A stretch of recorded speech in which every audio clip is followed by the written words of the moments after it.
고요히 눈을 감고 온 마음을 다해 하나님을 느껴보는 시간을 갖겠습니다. 그분의 임재 안에서 드리는 경배는 얼마나 감미롭고 충만한지요. 거실에 두세 사람이 모여 기도하든 수백 명이 함께 모여 찬양하든 장소나 소리의 크기는 중요하지 않습니다. 중요한 것은 우리의 예배를 받으시는 단 한 분, 바로 살아계신 하나님 그 자체입니다.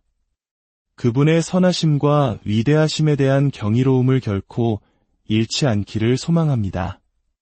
오늘 이 은혜로운 말씀의 여정을 시작하기에 앞서 잠시 여러분의 도움이 필요합니다.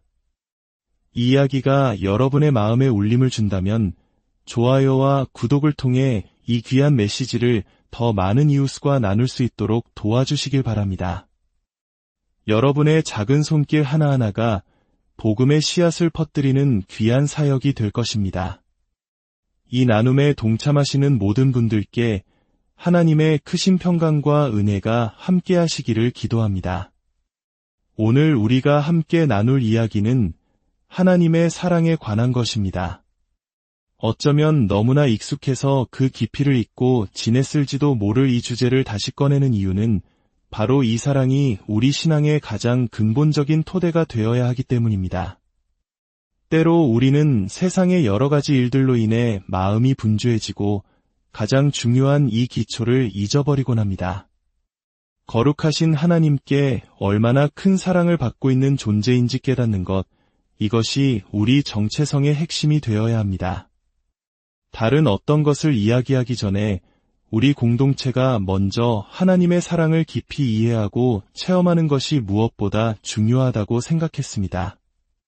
우리 각자에게는 과거의 상처나 잘못된 가르침, 혹은 다른 사람들의 말로 인해 마음속에 남겨진 무거운 짐들이 있을 수 있습니다.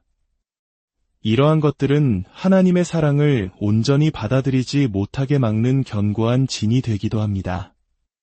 그래서 앞으로 이어질 시간들은 단순히 하나님의 사랑에 대한 지식을 전달하는 시간이 아닙니다. 우리 모두가 한 마음으로 기도하며 우리의 생각과 마음 깊은 곳에 자리 잡은 이 어두운 요새들이 무너져 내리기를 간구하는 시간이 될 것입니다. 성경적 가르침은 매우 중요하지만 그것만으로는 충분하지 않습니다.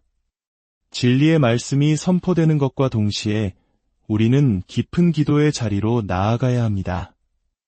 왜냐하면 우리가 드리는 간절한 기도를 통해 눈에 보이지 않는 영적인 세계에서 놀라운 변화가 일어나기 때문입니다. 악한 영의 권세가 깨어지고 묶여있던 것들이 풀리는 신비로운 역사가 바로 우리의 연합된 기도를 통해 일어납니다. 사도 바울이 에베소 교회에 단순히 편지를 보내 가르치기만 한 것이 아님을 기억해야 합니다. 그는 내가 무릎을 꿇고 여러분을 위해 기도합니다. 라고 고백했습니다. 그는 기도를 통해 마음의 눈이 밝아지고 하늘로부터 오는 능력으로 속사람이 강건해지며 마침내 그리스도께서 우리 마음에 온전히 거하시게 되는 신비가 일어나기를 간절히 원했습니다. 이는 마치 우리가 학창시절 시험을 치르기 위해 정보를 암기하는 것과는 완전히 다릅니다. 정답을 알고는 있지만 그 의미를 진정으로 이해하지는 못하는 것처럼 신앙생활에서도 수많은 정보를 머리로만 알고 마음으로 체험하지 못하는 경우가 있습니다. 지식이 우리 안에 들어와 삶의 일부가 되지 못하고 겉도는 것입니다. 바울은 우리가 지식을 초월하는 그리스도의 사랑을 알기를 기도했습니다. 이는 단순히 배우는 것이 아니라 온 존재로 경험하고 깨닫는 것을 의미합니다. 로마서 1장 11절에서 바울은 이렇게 말합니다. 내가 너희 보기를 간절히 원하는 것은 어떤 신령한 은사를 너희에게 나누어 주어 너희를 견고하게 하려 함이니 로마서는 복음의 정수를 가장 체계적으로 설명한 위대한 서신입니다. 그러나 그 엄청난 신학적 지식을 담은 편지를 쓰면서도 바울은 직접 가서 신령한 무언가를 나누어 주기를 간절히 원했습니다. 이는 단순히 지식 전달을 넘어선 영적인 교감과 나눔이 있음을 보여줍니다. 성도들이 함께 모일 때 그곳에는 특별한 힘이 있습니다. 우리가 서로를 비판하고 판단하는 대신 진심으로 사랑할 때 보이지 않는 하나님께서 우리 가운데 거하시며 우리의 내면을 변화시키는 신비로운 일이 일어납니다. 우리가 함께 성찬에 참여할 때 그 빵과 잔을 나눔으로써 그리스도의 몸과 피에 참여하는 영적인 신비가 있습니다. 이러한 진리들은 결코 우리에게 낡거나 무뎌져서는 안 될 살아있는 실제입니다. 지금 세상은 혼란스럽습니다. 많은 이들이 마지막 때가 가까워졌다고 이야기합니다. 성경의 모든 비유들은 우리에게 깨어있으라고 경고합니다. 우리 중에는 어린 시절부터 그리스도의 재림에 대한 이야기를 듣고 자란 분들이 있을 겁니다. 10대 시절, 오늘 밤 주님이 오실지도 몰라라는 생각에 잠 못 이루며 간절히 기도했던 기억, Y2K 소동이나 여러 전쟁의 소문 속에서 바로 이때다라고 생각했던 순간들이 있었을 것입니다. 하지만 예상했던 일들이 일어나지 않고 시간이 흐르면서 우리는 그 간절했던 기다림과 경계심을 조금씩 잃어버렸을지도 모릅니다. 그래서 지금 전 세계적으로 큰 혼란이 일어나고 있음에도 불구하고 이번에도 그냥 지나가겠지라며 무감각하게 반응하기 쉽습니다. 그러나 베드로후서에서 하나님은 분명히 말씀하십니다. 주의 약속은 어떤 이들이 더디다고 생각하는 것 같이 더딘 것이 아니라 오직 주께서는 너희를 대하여 오래 참으사 아무도 멸망하지 아니하고 다 회개하기에 이르기를 원하시느니라. 그러나 주의 날이 도둑같이 오리니 주께는 하루가 천년 같고 천년이 하루 같다는 이 한 가지를 잊지 말라. 하나님의 시간은 우리의 시간과 다릅니다. 그분은 우리가 항상 깨어있기를 기대하십니다. 16살의 소년이 밤늦게까지 주님을 기다리며 기도했던 그 순수한 열정을 저는 후회하지 않습니다. 20대, 30대, 40대를 지나 50대가 된 지금도 저는 다시 한번 이렇게 고백할 것입니다. 하나님, 저는 여전히 주님을 기다립니다. 어떤 이들은 2000년 동안 주님을 기다려왔습니다. 마치 포도원에서 11시간 동안 일한 일꾼처럼 오랫동안 기다려온 우리에게 이제 막 주님의 재림을 생각하기 시작한 젊은 세대가 주님을 맞이한다면 불공평하게 느껴질 수도 있습니다. 하지만 중요한 것은 우리 모두가 등불에 기름을 채우고 항상 깨어 기다리는 것입니다. 주님은 아담에게 구원자가 올 것이라 약속하셨지만 그 약속이 이루어지기까지 4000년의 시간이 걸렸습니다.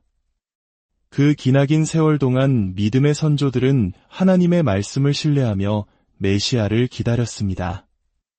이제 그리스도께서 내가 다시 오리라고 약속하신 지 2000년이 지났습니다. 우리는 지치지 말고 깨어 있어야 합니다. 주 예수여, 오시옵소서.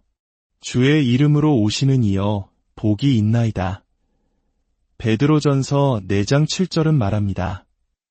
만물의 마지막이 가까이 왔으니 그러므로 너희는 정신을 차리고 근신하여 기도하라. 마지막 때가 가까울수록 우리는 마음을 흐트러뜨리는 모든 것들로부터 자신을 지켜야 합니다. 특별히 오늘날 스마트폰과 같은 것들은 우리의 정신을 끊임없이 산만하게 만듭니다. 과거 수도사들이 동굴에 들어가 침묵 속에서 하나님과 깊이 교제했던 것처럼 우리에게도 하나님께 온전히 집중하는 시간이 필요합니다. 그러나 지금 세대는 단 2분도 집중하여 기도하기를 어려워합니다. 스스로를 절제하고 맑은 정신으로 기도할 수 있는 능력을 잃어가고 있습니다. 이것이 왜 중요할까요? 우리의 싸움은 혈과 육에 대한 것이 아니기 때문입니다. 에베소서 6장은 우리의 씨름이 하늘에 있는 악의 영들의 대함이라고 분명히 말합니다. 세상의 혼란, 잘못된 가치관, 무법함은 단순히 인간의 생각에서 비롯된 것이 아니라 그 배후에 있는 어둠의 영적 세력 때문입니다. 그렇기에 우리는 육적인 방법이 아니라 오직 기도를 통해 이 영적 전쟁에서 승리할 수 있습니다. 정신을 차리고 기도해야 하는 이유가 바로 여기에 있습니다. 하나님은 우리에게 내가 거룩하니 너희도 거룩하라고 명하십니다. 세상과는 다른 방식으로 살아가라고 부르십니다. 생명으로 인도하는 문은 좁고 찾는 이가 적으며 멸망으로 인도하는 문은 넓어 그리로 들어가는 자가 많다고 하셨습니다. 만약 당신이 세상에서 인기 있는 길을 가고 있다면 그 길이 잘못된 길일 확률이 높습니다. 성경에서 다수가 옳았던 적이 있었습니까? 언제나 소수의 무리가 진리를 따랐습니다. 지금 이스라엘에서 벌어지고 있는 가슴 아픈 현실 속에서 우리는 이 다르게 살아가는 삶의 놀라운 예를 발견합니다. 그곳에는 예수를 메시아로 믿는 유대인들과 팔레스타인 신자들이 있습니다. 여러분, 유대인과 아랍인, 팔레스타인 사람들이 함께 모여 서로를 형제자매라 부르며 예배하는 모습을 상상해 보십시오. 팔레스타인 신자가 유대인 형제를 끌어안고 사랑을 고백할 때 그는 모든 팔레스타인 동족에게서 적을 사랑하는 배신자라는 비난을 받습니다. 유대인들에게는 이미 팔레스타인이라는 이유만으로 미움을 받습니다. 양쪽 모두에게서 버림받는 것입니다. 마찬가지로 유대인 신자가 팔레스타인 자매를 사랑할 때 그는 동족 유대인들에게서 외면당합니다. 그들은 왜 이런 대가를 치를까요? 에베소서 2장은 그리스도께서 자신의 몸으로 둘 사이를 가로막는 담을 허시고 십자가로 원수된 것을 소멸하셨다고 선포하기 때문입니다. 그들은 이 진리를 믿습니다. 그래서 그들은 서로를 향해 이렇게 말합니다. 비록 내 민족이 당신의 민족을 멸하려 하지만 당신은 예수님을 사랑하고 우리는 한 몸의 지체입니다. 그들은 서로의 다름을 칭찬하고 서로를 얼마나 사랑하는지 고백합니다. 세상 밖에서는 전쟁이 벌어지고 있지만 그리스도의 몸 안에는 전쟁이 없습니다. 그들은 그리스도의 몸에서 분리되기를 거부하기에 모든 것을 버렸습니다. 이 모습은 사소한 문제로 다투고 교회를 떠나려는 우리에게 얼마나 큰 기감이 됩니까? 그들은 지금도 전쟁터에 있는 자녀들을 위해 기도해달라고 연락해옵니다. 그러나 그들의 첫 번째 기도 제목은 교회의 연합을 위해 기도해달라는 것입니다. 이 전쟁이 우리의 하나됨을 파괴하지 않도록 기도해달라고 말입니다. 세상은 유대인을 죽여라, 아랍인을 죽여라 외치지만 우리 신자들은 그렇게 말할 수 없습니다. 우리에게는 유대인 형제가 있고 아랍인 자매가 있기 때문입니다. 중요한 것은 유대인의 피도 아랍인의 피도 아닙니다. 우리 안에 흐르는 예수 그리스도의 보혈입니다. 이 피는 일시적인 육신의 혈통을 넘어서는 영원한 생명의 핏줄입니다. 우리가 성찬의 빵과 잔을 나눌 때 우리는 바로 이 영원한 언약에 참여하는 것입니다. 이러한 비극적인 사건들을 보며 누가복음 13장의 말씀을 떠올리게 됩니다. 사람들이 예수님께 와서 빌라도가 갈릴리 사람들을 학살한 사건과 실로암 망대가 무너져 18명이 죽은 사건에 대해 이야기합니다. 그들은 죽은 자들이 다른 사람들보다 더 큰 죄인이었기 때문에 그런 끔찍한 일을 당한 것이 아니냐고 수군거렸습니다. 그러나 예수님은 대답하셨습니다. 너희는 그들이 더 큰 죄인이라고 생각하느냐? 아니다. 내가 너희에게 이르노니 너희도 만일 회개하지 아니하면 다 이와 같이 망하리라. 예수님의 메시지는 명확합니다. 다른 사람들을 판단하며 시간을 낭비하지 말고 자기 자신을 돌아보라는 것입니다. 너 자신의 삶을 걱정하고 회개하라는 것입니다. 우리는 다른 이들의 잘못을 지적하기는 쉽지만 정작 우리 자신의 죄에 대해서는 무뎌질 때가 많습니다.